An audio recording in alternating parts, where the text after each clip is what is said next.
Good morning, boys and girls, and welcome to Living Life's Little Lessons. It's Tuesday morning. It's 10 a.m. I'm Aunt Ginger, so it must be story time. You're absolutely right. It is story time. And have you been enjoying these stories about Abram? Wow, they've been really interesting. Oh, have I had fun telling you about them. But you know what I need you to do?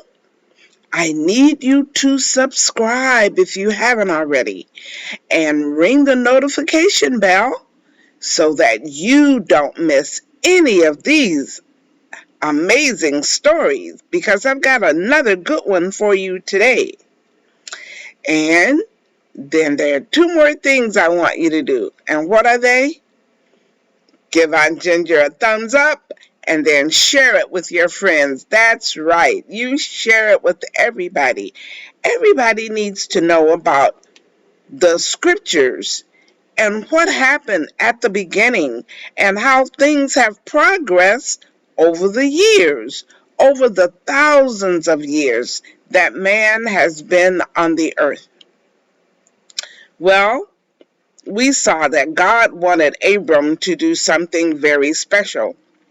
And he told him how special what he wanted him to do was going to be. He was going to become the father of many generations. And God told him that Sarai, his wife, would have a baby. But you know how sometimes your mom and your dad or your grandparent or somebody will say, I'm going to do such and such.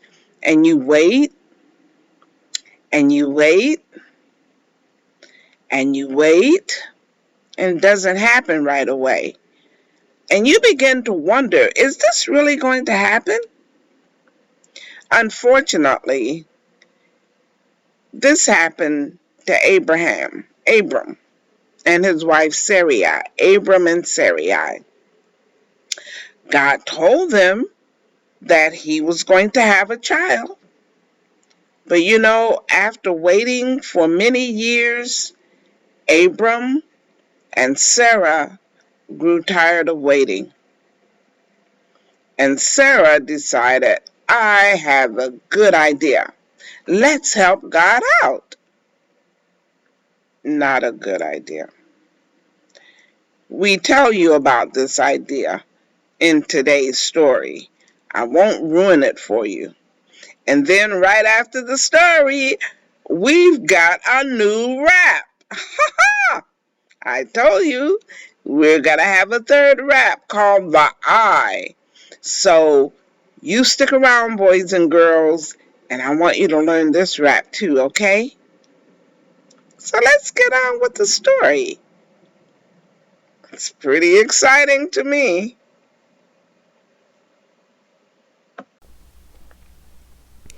Well, boys and girls, when God told Abram to bring that cow, that ram, that sheep, and those two turtle doves so that he could make a covenant sacrifice with him, Abram had been waiting for about 10 years already.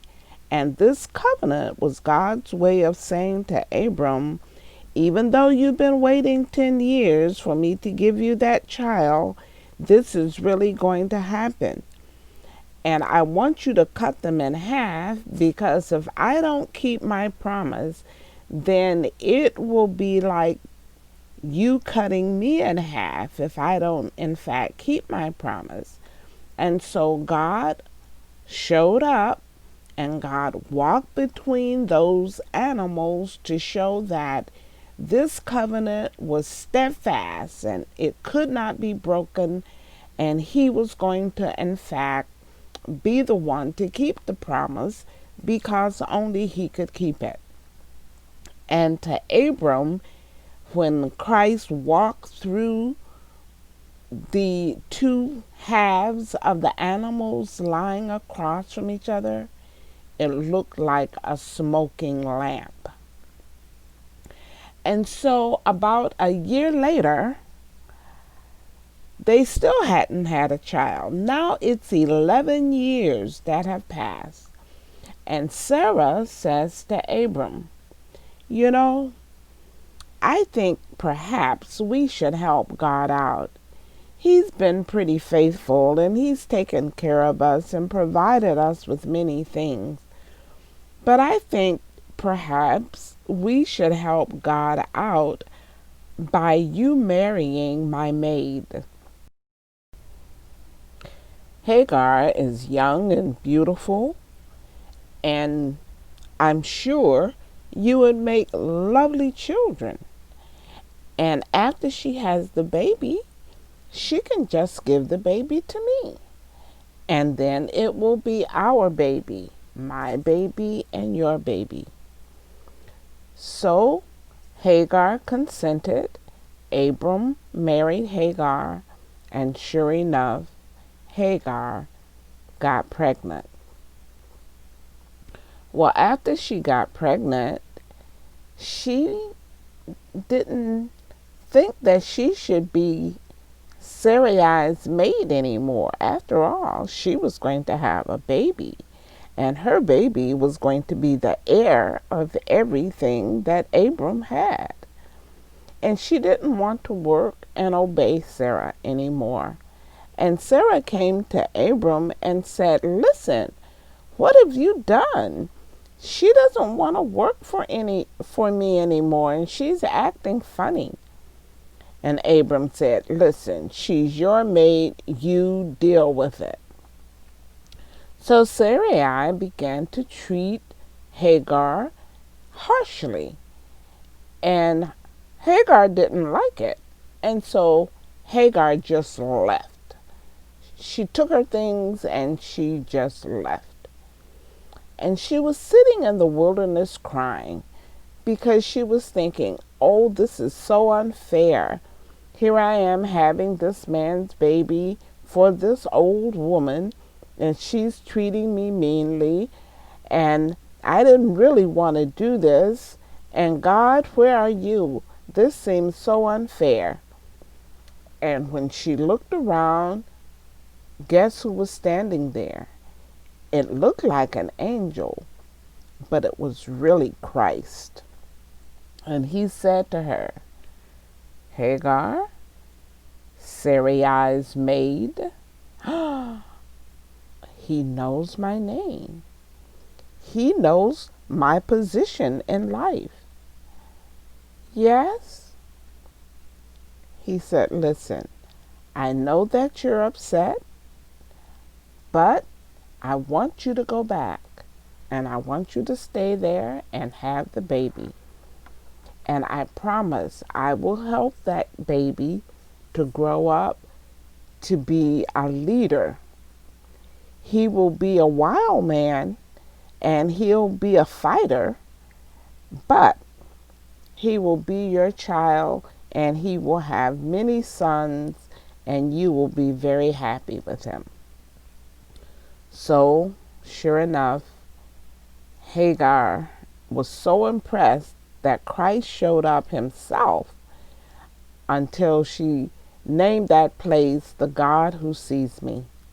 And she went back and she had the baby. And after she had the baby, she named the baby Ishmael. And for the next 14 years, Abram, Sarai, and Hagar got along very well together.